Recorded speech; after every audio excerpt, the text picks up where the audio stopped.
इस जून के महीने में आईपीओ की बहार चल रही है। ये अलग बात है कि मेन बोर्ड आईपीओ में पैसा नहीं बन रहा है। तो आज हम जिस आईपीओ की बात करने वाले हैं, यहाँ पे क्या कुछ उम्मीद निकल के आती है, तो फटाफट जानेंगे कंपनी के बारे में। कंपनी का मेन वर्क क्या है, कंपनी में अप्लाई करने पे रिस्क फैक्टर क्या होने वाले हैं। अगर लॉन्ग टर्म के लिए रुकते हैं तो यहाँ पे कंपनी का फ्यूचर कैसा रहने वाला है, इम्पॉर्टेंट डेट्स क्या होने वाली हैं, परफॉर्मेंस कैसा रहने वाला है, कमाई का क्या हिसाब किताब रहेगा, उसी के हिसाब से देखेंगे लॉन्ग टर्म का नज़रिया। और यहाँ पे फाइनल बात करेंगे अभी के टाइम फाइनल डिसीजन क्या ले सकते हैं। तो जो लोग यहाँ पे इस वीडियो में सिर्फ ये जानने के लिए आए हैं कमाई कितनी होने वाली है, पहले उनको बता ही देते हैं। तो यहाँ पे जो ग्रे मार्केट प्रीमियम है वो 50 का चल रहा है अभी। तो जो प्राइस है 203 रुपये, उसमें ग्रे मार्केट प्रीमियम ऐड करें तो जो लिस्टिंग है वो 253 रुपये पे होती हुई नज़र आ सकती है। इस हिसाब से इस आईपीओ में 24% से ज़्यादा के लिस्टिंग गेन देखने को मिल सकते हैं।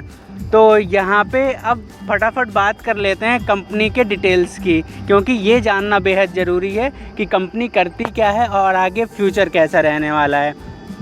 तो पहले शॉर्ट टर्म में समझ लें कि यहाँ पे कंपनी का जो काम है, मेनली कंपनी स्पेशल कैटेगरी के पाइप बनाती है जो स्पेशल जगहों पे यूज होते हैं। जैसे इसमें बात करें तो high pressure piping system, piping spool, high frequency induction pipe band, industrialist pipe fitting, pressure vessels, industrial stack और ये डी सुपर हीटर जैसे पाइप्स को बनाती और बेचती है।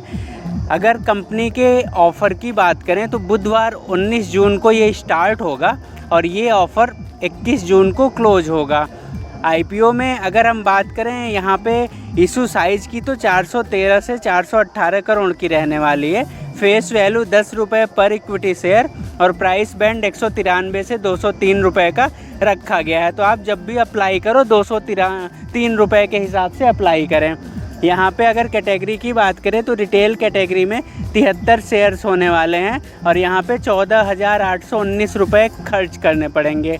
अगर आप एनआईआई के कैटेगरी में अप्लाई करते हैं तो 2,07,466 रुपये खर्च करने पड़ेंगे। यहाँ पे अगर एम्प्लॉय की बात करें तो कंपनी ने 19 रुपये पर शेयर का डिस्काउंट दे रखा है और यहाँ पे क्यूआईबी के लिए 50% का कोटा रिजर्व है, एनआईआईज के लिए 15% और रिटेलर्स के लिए 35% का कोटा रिजर्व रखा गया है। यहाँ पे registrar Link Intime India private limited है। तो लिंकिन टाइम की वेबसाइट पे आप डिटेल्स और अलॉटमेंट देख सकते हैं। डेट्स की बात कर लें तो बेसिस ऑफ अलॉटमेंट 24 जून को आएगा, रिफ़ंड स्टार्ट होंगे 25 जून को, शेयर 25 जून को आपके डीमैट अकाउंट में क्रेडिट होंगे और लिस्टिंग 26 जून को होती हुई नज़र आने वाली है। तो इस कंपनी के आईपीओ में अगर हम बात करें ऑब्जेक्ट ऑफ इशू की, तो यहाँ पे जो फंडिंग वर्किंग कैपिटल रिक्वायरमेंट है कंपनी का, तो वहाँ पे कंपनी 75 करोड़ रुपए खर्च करेगी।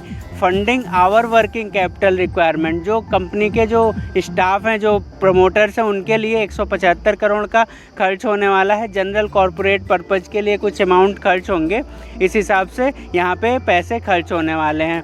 शेयर होल्डिंग पैटर्न की बात करें तो जो अभी के टाइम प्रमोटर 100% है, वो पोस्ट इशू के बाद प्रमोटर्स 69.3% रह जाएंगे और पब्लिक की होल्डिंग 30% की होने वाली है। बात करें रिस्क फैक्टर की, ये बेहद ज़रूरी पॉइंट बन जाता है।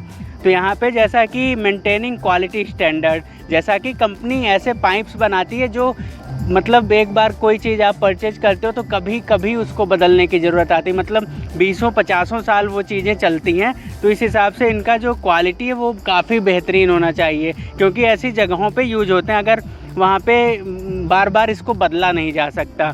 तो इस वजह से क्वालिटी अगर इनकी ख़राब होगी तो इनका जो पेमेंट वगैरह है या जो इनका नेम फेम है सब ख़त्म हो जाएगा और इनका जो कंपनी है डूब सकती है। मैन्युफैक्चरिंग एक्टिविटी में कोई अगर दिक्कत आती है, इनके कंपनी में कोई हड़ताल वगैरह हो जाती है तो बड़ी समस्या हो सकती है। इंडस्ट्रियल स्लो डाउन, जैसा स्पेसिफिक सेगमेंट में काम करते हैं तो अगर इंडस्ट्री में कोई स्लो डाउन होता है, जैसे इनकी डिमांड कम होती है, जैसे ऑयल एंड गैस में और पाइप्स में डिमांड कम निकल के आती है, तो इनका जो पूरा जो भविष्य है वो डिस्टर्ब हो सकता है। कंपनी का जो रेवेन्यू वगैरह है वो काफ़ी टूट सकता है। और यहाँ पे रेवेन्यू कंसंट्रेशन, जैसा कि कंपनी का जो मेजर हिस्सा है वो 10 कस्टमर्स से आता है। तो अगर कंपनी 71% रेवेन्यू, तो अगर ये कस्टमर्स अगर हट जाते हैं तो फिर समस्या हो जाएगी, कंपनी इन अपने चीज़ों को सेल किसे करेगी। तो ये सारी चीज़ें दिक्कत क्रिएट कर सकती हैं कंपनी में आने वाले समय में। और यहाँ पे अगर हम बात करें एसेट्स, रेवेन्यू और प्रॉफिट की, तो कंपनी का हर तरह से रिजल्ट ठीक ठाक निकल के आ रहा है। जैसा एसेट्स में ग्रोथ देखने को मिल रही, रेवेन्यू में ग्रोथ है, प्रॉफिट भी अच्छा निकल के आ रहा है। तो इस हिसाब से देखें तो अब यहाँ पे पैसे लगाने चाहिए या नहीं लगाने चाहिए। जैसा हमने रिस्क फैक्टर की बात की, तो जैसा कुछ ही कस्टमर इनके रिलायबल हैं जिनकी वजह से इनका 70-71% का रेवेन्यू जनरेट होता है। तो लॉन्ग टर्म के नज़रिए से देखें तो अगर ये कस्टमर्स बने रहते हैं तो कंपनी अच्छा खासा परफॉर्म करती हुई नज़र आएगी। लेकिन यहाँ पे अगर कोई समस्या होती है तो कंपनी के रेवेन्यू में दिक्कत हो सकती है। तो लेकिन शॉर्ट टर्म में आप यहाँ पे बिल्कुल अप्लाई करके चलें, क्योंकि अगर डिमांड निकल के आती है तो यहाँ पे 30% के आसपास तक के लिस्टिंग गेन देखने को मिल सकते हैं। और जो लोग लॉन्ग टर्म के लिए रहना चाहते हैं वो अभी के टाइम कंपनी ठीक नज़र आ रही है, लेकिन यहाँ पे कंपटीशन काफ़ी ज़्यादा है। तो इस वजह से थोड़ा सा लॉन्ग टर्म की बात जो लास्ट वीडियो में करेंगे, अभी के टाइम अप्लाई करके चलना है। धन्यवाद।